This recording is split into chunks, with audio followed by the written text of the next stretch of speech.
I should say that, as Nick said, we've known each other for quite a while.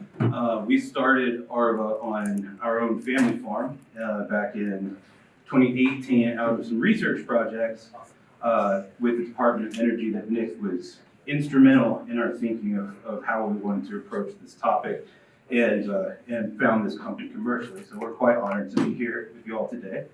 And I'll start with a little introduction to Arva, and I'll try to plow through. There's a lot of slides here. I'll plow through this as quick as possible because I know that this is a hot brand topic and leave as much for transparency and open Q&A as possible. So a little bit of our history started in 2018 out of research projects leading the Department of Energy's studies into net zero biofuel production. And from there, with the scientists, we had to figure out how to get all of our data into one house. There wasn't a system available at the time that could do it. So we started writing what would then become our system, our crop force, really to figure out how to get all the data in one house that ag has, and so it can work together. How do we figure out how the earth works so we can properly optimize our agronomy and use that to quantify what sustainability, regeneration, or these assets actually mean. So from a corporate perspective, again, this has grown a lot over the past few years, but we like to joke that we've been in the education business, been around for corporately for 7 years now, and really started in seeing waves and rubber meeting the road really in 2022. And I'm here not to sell you on a carbon program, but to just give you an update on what we're seeing out in the environmental asset market that we're contributing to the development of, and how you can help yourself and your farmers and your clients be prepared for what might be coming down the line. So why people are paying for carbon is as of last week, over 10,000 companies globally have signed joint commitments for reaching either net zero emission or reduced emission targets. Nearly a quarter, if not 30% of those companies are dependent on agriculture. And so you all might have heard a little bit about the different emission zones, which are called scopes. Scope 1 is how much are you using just manufacturing, whatever it is you're making.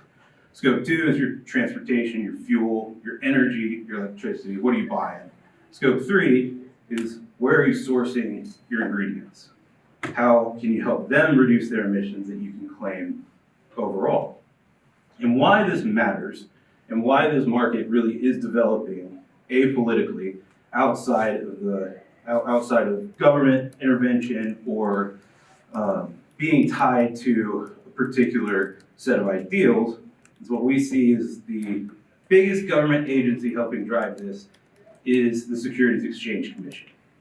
Every CEO that's gone out and made a public pledge, stock price went up, the SEC is treating this as a securities plan.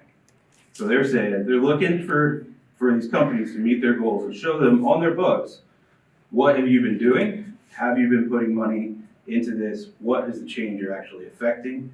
And they have a fiduciary responsibility to their board members and their investors to actually achieve what they set out to achieve. So that's really good news for us as a farming community.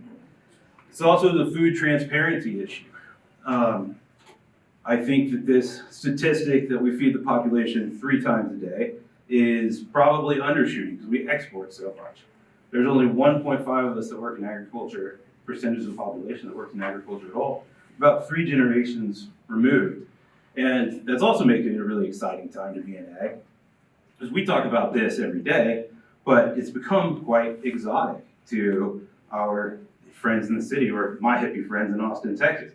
They don't know anything about it, so when you start talking, they're really interested. Where does my food come from and why? And the consumer demand has been pressuring global corporations that make a lot of our food, take your ingredients to make Cheez-Its, they're getting really, really pushed. And so they want to help differentiate themselves in the market and both meet their board goals and their consumer goals. We'll get to 45Z. That the tax credits for biofuels is something that we are not dependent on, but we have been actively contributing to for a long time, and I'll give you some updates when we get a little bit further down. And then again, along with the exoticness of agriculture, there is a global and general movement, not only in our food systems, but about the preservation of the planet, and people just want to feel good about what they're buying. And that's changing from how people invest, particularly if you're 40 or under, my generation or the generation after. Impact investing has absolutely skyrocketed, and it's not just solely about returns, as some of you all might invest in, or some like my father or grandfather, they want their returns. My generation is really focused on where am I putting my money, can I feel good about where it is, and that's changing the investment landscape globally. It's changing Wall Street. So let me start by asking you all a question. What does sustainability, regeneration, any word around this mean to you all? Anyone have good, bad? You know, we hear these words thrown around all the time. But when you hear it as a farmer, as farm service companies, what's your first initial impression, reaction? Just shout it out. One leg.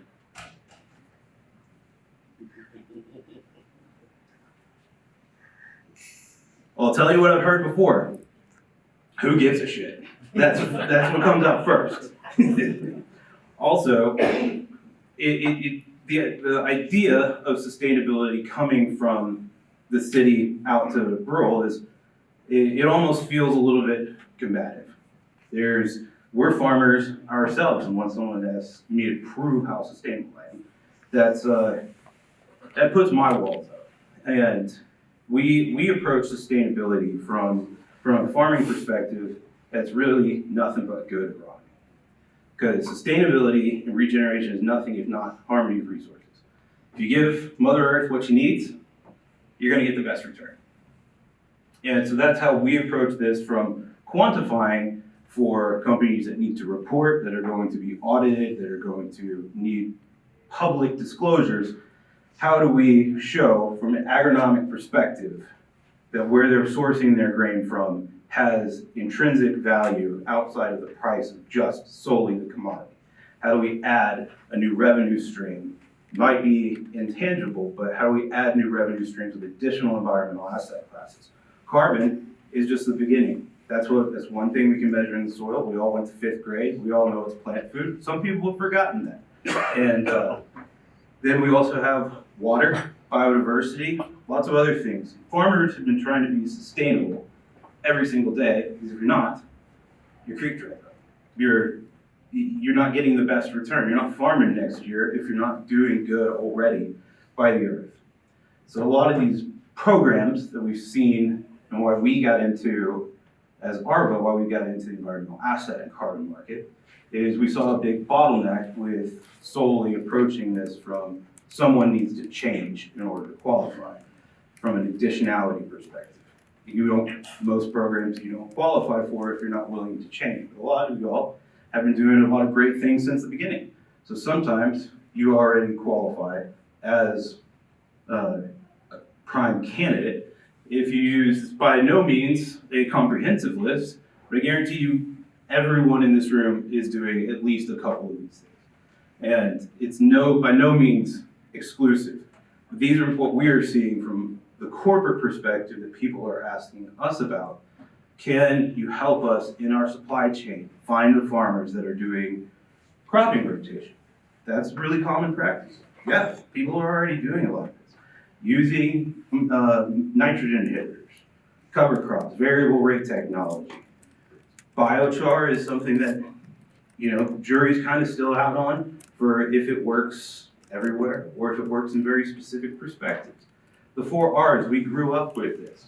A lot of things that y'all are already doing need to be valued and appreciated by the companies who are already sourcing from your region.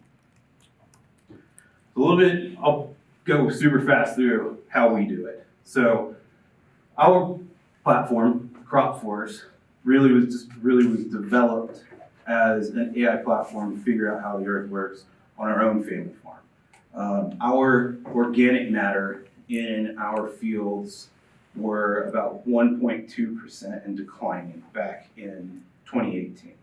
We were sitting down as a family trying to figure out why are our fields kind of drying up. We're not getting good returns off of them. We're losing money. And 15 miles down the road, our fellow co-founder, Mark Isbell, his organic matter percent was between 7 to 9%.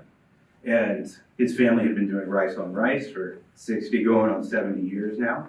So we sat down and talked with him, how do we help? And Nick was one we sat down with as well. How do we help, first of all, save our own ground, but learn something that we might be able to share and bring out to the public in general. And so from our perspective, farmers' data is one of the most important things. And there is very strong data privacy that we have fought tooth and nail for, and farmers own all of their data, and no individual farmer field data goes back to the corporations.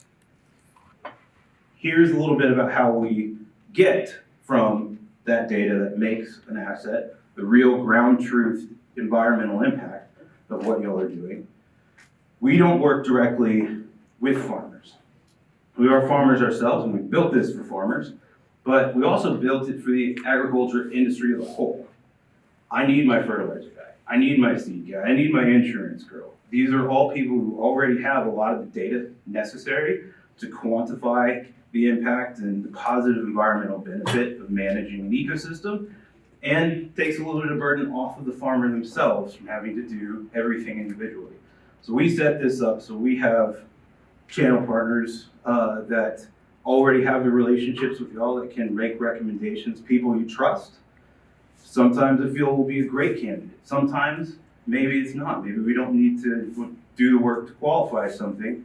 Maybe another opportunity will come down the line for that. Y'all have trusted people that I do too, who's making those recommendations for me. And we set this up so everyone can benefit along the supply chain. But once we get to finding out what the opportunities are, we underwrite to a number of different verification bodies. There's a lot of players in this field, and we need a lot of diversity. Some companies that might want to do a program with us come and say, hey, can you run the report this way or run the report through this verification agency? We want the opportunity to work and contribute to the veracity and the scientific value of all of these to meet the corporation's unique reporting perspective. And then from there, all farm data is the same, whether you're going to do a claim, sustainability claim, like say, we've talked with Kerrygold Butter. They don't need carbon. They just want to say our butter is sustainably grown, sustainably sourced. That uses all exactly the same data as if we were to take it to another registry, just with a little different step. So they want to be able to say, here's the information, we can put this on our label, someone can come and audit it, and we just want to claim that this is grown sustainably. Scope 3 emission reductions are for global corporations that are buying in your region, that people are coming and sourcing grain to make our foods, and they want to know that it's coming from a good place. Carbon offset credits really use a lot of the same data as Scope 3, except with the additional benefit of being able to be an intangible but tradable commodity on the open market. Offset credits are often coveted by energy companies, which we've got partnerships with for Shell, Chevron, Exxon, and a number of others doing some work in their territories. They're already drilling on farmer and rancher lands. How do we help them create a circular ecosystem so the farmers they're already working with and in those regions that they're drilling can benefit from additional continued investment, and also the corporations can benefit by reducing their emissions, working with the people they're already in contact with. And then again, biofuels, going to be a very hot topic. That's still coming down the line. We'll argue about that here in just a minute. So here's another breakout that I'll go into a little bit more depth in, but these are different environmental asset classes. Things, we use that term, that's the term that we're trying to help encourage and build the marketplace for the things that farmers are already responsible for managing. We've been farming linearly for a long time. If you have more bushels, you can sell more grain. But that doesn't mean that the only thing that you're stewarding on your land is that bushel. So from sustainable claims and emission reductions that I've already said, biodiversity is coming down the line. That's really important. This is quite curious. The jury's still out on how do we actually measure this in a standardized way that we can trade. But almost every food company in the last 8 months has put up on their websites, we're going to invest in biodiversity. I guarantee you no one knows what that means. They don't even know what it means yet. But part of our job is trying to help them figure out what that means. And for us and for the scientific community, what that really means is how active are the microbes in your soil. Certain edge of field practices that might encourage additional wildlife habitat. And other microbials or fungi or biologics that can be put down. We know as farmers that nothing works the same everywhere. And that's what we're hoping to figure out with different environmental asset classes is some fields might be really, really good at carbon sequestration. Maybe it's on a high rock shelf, and no matter what you do with that field, maybe carbon's not going anywhere. And maybe that field is better served as a wildlife habitat or as a traditional farming ground or an EQIP or a state program that states might be invested in. I know federal stuff is paused, but state stuff is not yet. What is the highest and best use of your land is what we're hoping to encourage the discussion about. So as I've said, for sustainable claims, this is typically when companies come and say, I want to pay for a certain practice. Maybe that's cover crops. Maybe they've got a partnership with the conservation agency. Entry-level sustainability. What is something you're doing that they can say, I feel good about giving you some money to claim corporately that we've supported this investment. Very similar to EQIP and CSP, programs y'all are already familiar with. And oftentimes the ability to stack what you're doing on those fields can happen from just regular sustainability claims. The emission reduction, I've spoken a lot about crops so far, just row crops as it is, but it also extends really into the entire supply chain. And so there are opportunities that we're even still learning about that might be coming down the line for all of y'all as we are in the information age and learning where our crops are going.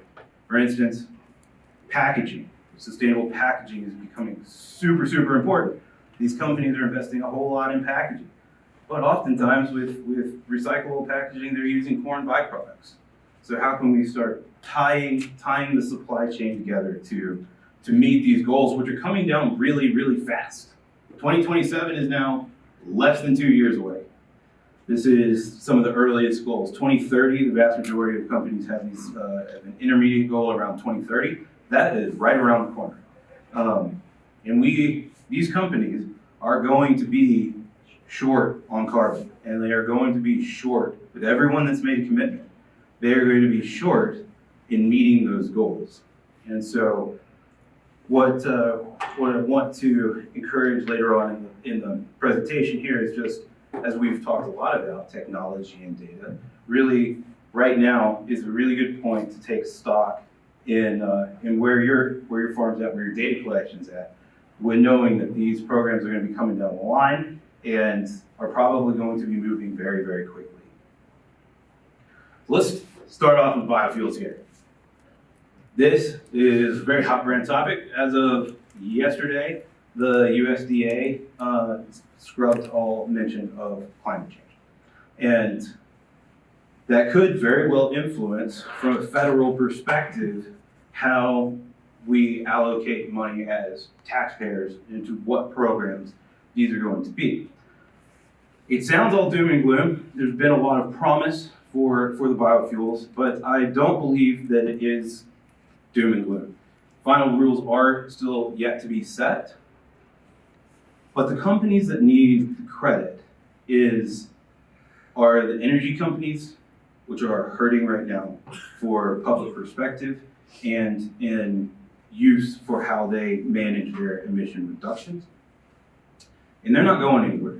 And if you're American Airlines and you're flying and dumping jet fuel into the clouds, you can't say, I'm net zero, because you're gonna need some help. And so these companies that need the claims off of these credits are also all coming from private sector. So I don't anticipate that the 45Z or any other biofuel tax credit is off the market yet. But even if it does, from a federal perspective, there is going to be a rewriting and a scrambling of airline, transportation, energy companies that still need a certain level of sustainable aviation fuel or renewable fuels to meet both their corporate goals and European goals. Those federal rules are still in regulation and will not change with any change in America. Chemicals as well. I found out Shell makes Tide Pods, and they're doing a lot of that, the dissolvable stuff, from corn byproducts. So even laundry detergent is something farmers are contributing to. So this is going to be very important from a plastic perspective. Biofuels are going to significantly fall under that category as well. Talked a little bit about biodiversity, some things I didn't mention, roadway management and waterway buffers. These are things that the scientific community is looking very strongly into, and it's something often that we do either from an EQIP perspective or just a good farming perspective, trying to conserve our own resources that could very well be an asset class that we can get additional revenue streams from. Livestock opportunities in the Scope 3 emission reduction area is going to be, we hear a lot about cows. New York Times is telling us the cows are going to kill the world. They're not. We're doing better than they think we are. But also that falls into poultry with chickens, turkeys, eggs. Every time you go to McDonald's and get a breakfast sandwich at 5 o'clock in the morning before you jump on that tractor, the McDonald's is looking for actively looking for opportunities in their supply chain of how do we source and how do we get money out the door to people doing things that can help McDonald's reach their global targets. Dairy as well. Government incentivized programs, this is going to be very interesting. We know that the climate smart commodities, those grants that the USDA selected years ago, of which we were on 4 or 5 of them, providing MMRV solutions and data collection, they are all paused. The government has put a pause on any federal grants, particularly surrounding the climate. And that also sounds doom and gloom. It's not necessarily a bad thing for us as farmers. It's concerning anytime the government says you're going to get some money and then they say, we're not going to give it to you. It sounds pretty bad. But what we really are looking forward to during this pause is an increased scrutiny in the value of what the research was trying to provide. And it gives us an opportunity as an agriculture community to also be able to showcase to a new administration as new staffers are coming in trying to figure out the lay of the land, how we're actually doing things on a private sector scale and how farmers are actually achieving a lot more than we've been given credit for. What sustainability actually comes down to is agronomic optimization. Being able to continually, and treating the environmental asset market as an ongoing earth science project. How do we learn? We know intrinsically, and I see in our own fields, not everything works the same everywhere. You can't just say, easy button, everyone now grows cover crops. Well, what cover crop? What's going to actually work for this field at this time, in this weather condition, in this year? And then when you do a cropping rotation, now suddenly everything's changed again. What are you gonna put in after? So knowing and learning how genetics by environment work specifically for your fields. How are your seeds performing? What can we try? Products by environment. What inputs are going in? What is the effect, the input and the output? Fertility, your chemistry, your biology, and then recording your management plans, following the 4Rs, variable rate technology, nitrogen inhibitors. All of this stuff is stuff that we talked about at length, both in personal time and in the talks today. Having a record and a place to keep these, whether it's any of the number of software tools that are out there, or writing them down, going through a notebook, but getting your farm ready for additional opportunities and the ease of moving into where this market is going to come down to the agronomics. And it's going to come down to choosing the right partner. And this isn't just a carbon partner. This is not, us or others. Our job is to go out and get the corporations to pay for this stuff. That's what we focus on. When I'm talking about picking the right partner, is using within your own ag supply chain the people you trust, to not only to say, hey, here's a program, or there's some money if you just throw this crop down, but knowing someone who knows your fields and being able to take that agronomic optimization as we continue moving forward, the efficiency of our fields, someone who can help you with that data collection and be right there alongside you, so this doesn't fall all on your shoulders. Or if you're a service provider or another ag service company, how then can you help prepare your farmers for all of this? How can you help with their data collection? How can you bring new opportunities and revenue streams to your farmers through people that you trust? And pay attention to contracts. And definitely before we sign anything on any carbon, we've seen a lot of, it's the Wild West. There's been a lot of different programs, there's been a lot of promises, there's been a lot of programs that are done the right way and that may not have been executed in the right way. So we really encourage everybody to take a look at contractual obligations in terms with the people you trust, with your agronomers, and with a lawyer, to make sure that everything is above board and operational in a way that reduces the risk on your own. And what do the environmental asset markets mean to you really is we're giving increased value to the existing data. Y'all already have a lot of this data. It's already out there. We've been promised the world from precision ag since the 90s. And the development of this market is a way to actually put a lot of that to use and to give you a reason to keep writing things down. The agronomic insights that come from collecting that data are super important, and as is the enhanced soil health and value. The low GHG greenhouse gas emission is a competitive advantage. What this means for us as farmers, by having the data ready to go and knowing what's going on in our fields and being able to quantify that, we only really have two tools at our disposal. One is data, and the other is storytelling. A lot of people don't know what's going on at the farm level. A lot of companies are asking us questions they're getting more sophisticated, but connecting to their supply chain, there is a lot of doubt. And there's a lot of doubt in the city, and there is a lot of perception that people take as truth, as you see in all the op-eds about conventional farming or cattle farms.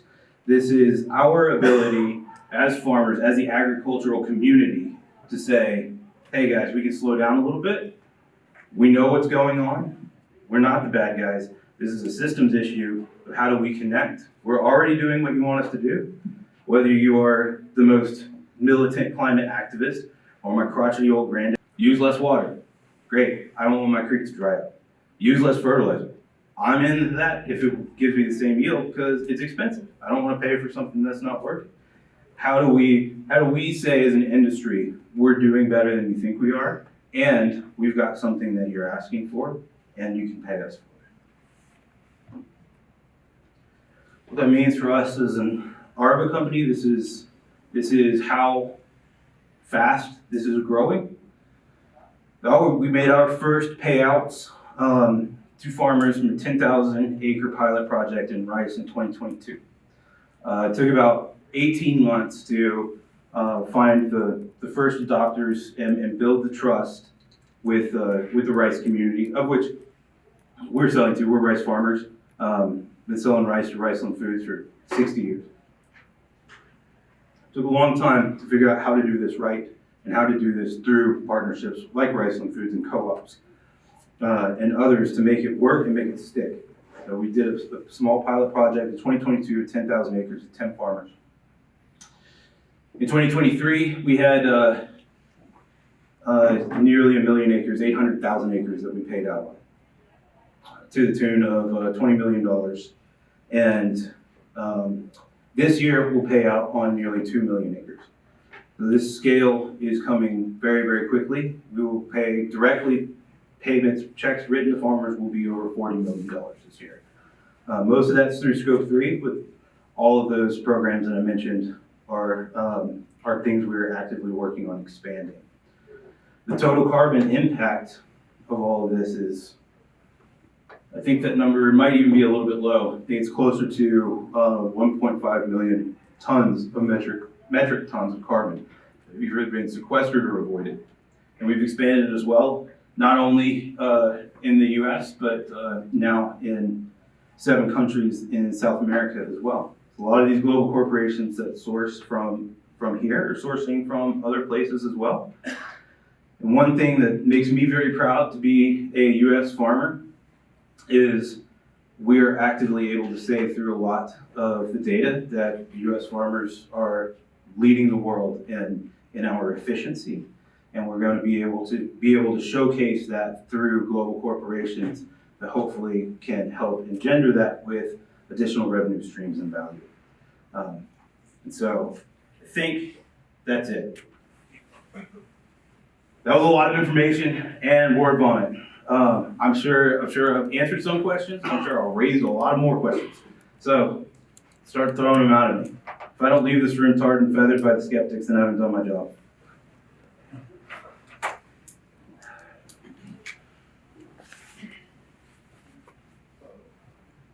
What consequence do you think these companies have for not meeting their targets? I think best case scenario would be Wall Street comes for a pound of flesh and gives them a fine. Worst case scenario is most of the executives have now had their bonuses tied to sustainability goals, and so I think that a lot of the companies that are scrambling to meet their 2027 and 2030 goals are really looking at a restructure from the board if they don't hit them with a good enough excuse. So you mean that you think the SEC will actually fine them for not hitting their targets? I think they're looking for someone to make an example of. I think there's going to be enough of them that don't meet their targets that punishments will probably be pretty light, slap on the hand, but public perspective is the biggest risk to these companies. I think that what we've seen in the ups and downs of the consumer market, public perception is extremely key. I know that in the energy world, their public perspective is very, very low, and they need to earn back that trust. And so, as we saw with a couple of the energy companies, there were executive firings unilaterally and complete corporate restructurings and rehirings. So I think that from a personal incentive perspective, a lot of executives are concerned about meeting these goals for their own jobs. The companies are worried about their stock prices, and Wall Street very well could be looking for a scapegoat for this environmental could be environmental fraud is what I think that they could be hitting I think that we're coming out of an administration that was very keen on the environmental impact, and it has been a lot more lenient on companies, at least if they had their goals. And I think this administration will probably be a lot more strict on companies that have set goals and don't make them. You put a number out there that you paid $40 million out on 20 million acres, $40 million on 2 million acres. on 2 million acres. Yes, sir. That's a lot of money. It's material.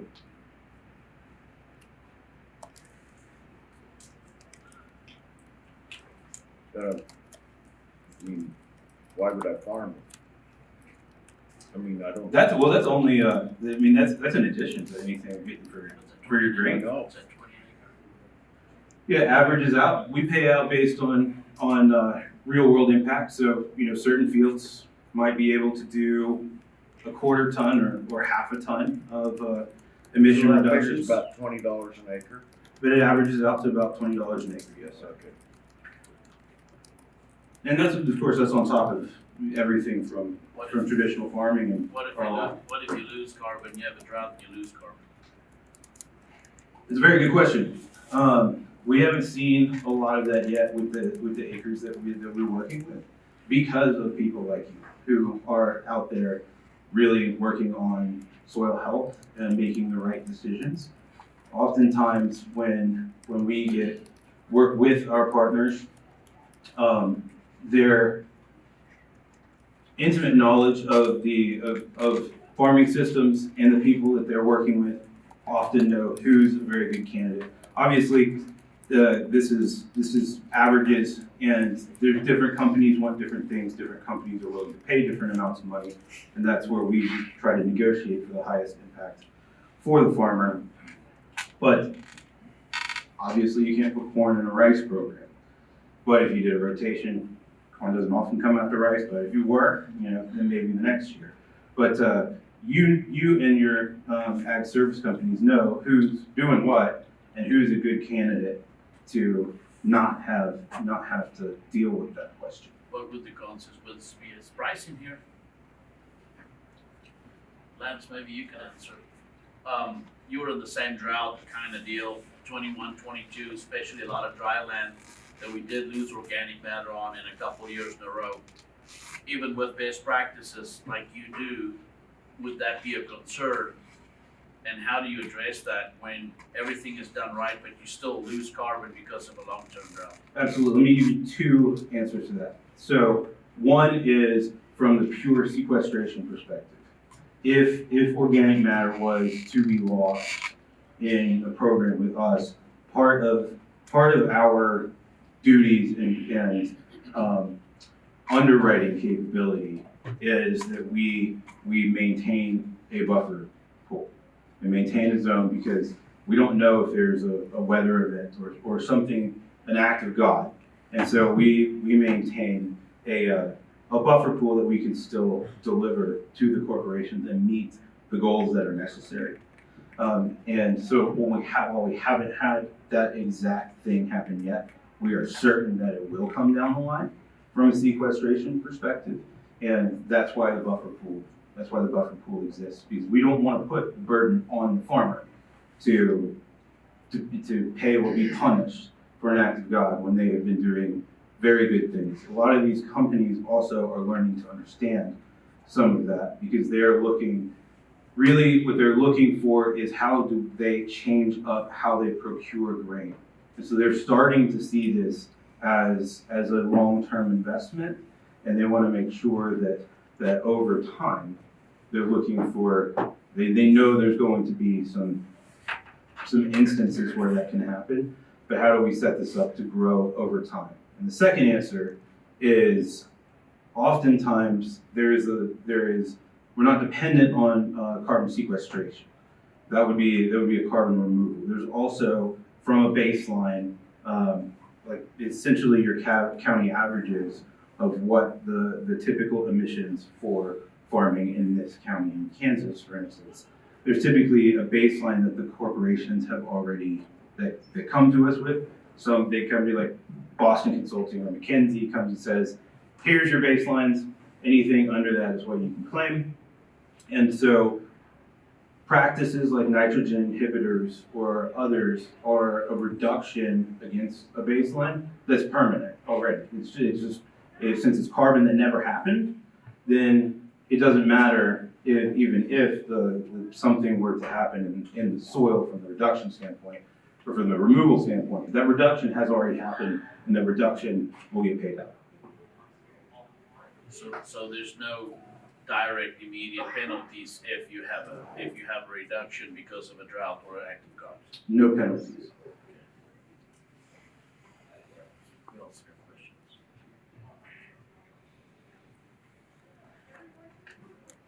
I'm like, oh, it's about beer time myself, so I speak a lot better when I've had a little few. So if y'all have any other questions, you shout them out. You can find me. We can talk individually. Come share a drink. Say hi. Tell me where everything I did wrong. I'll be happy to engage both in positive and negative lights. This is at ARVA. Since we are farmers ourselves, we really want to be a resource and showcase what we're seeing coming from the corporate and federal perspectives to give you all the option and the knowledge to be prepared for whether it's something from us, whether it's something from other carbon companies. We're all in this together, and we're all pulling in the same direction to make this marketplace stick and be something very, very valuable for the future.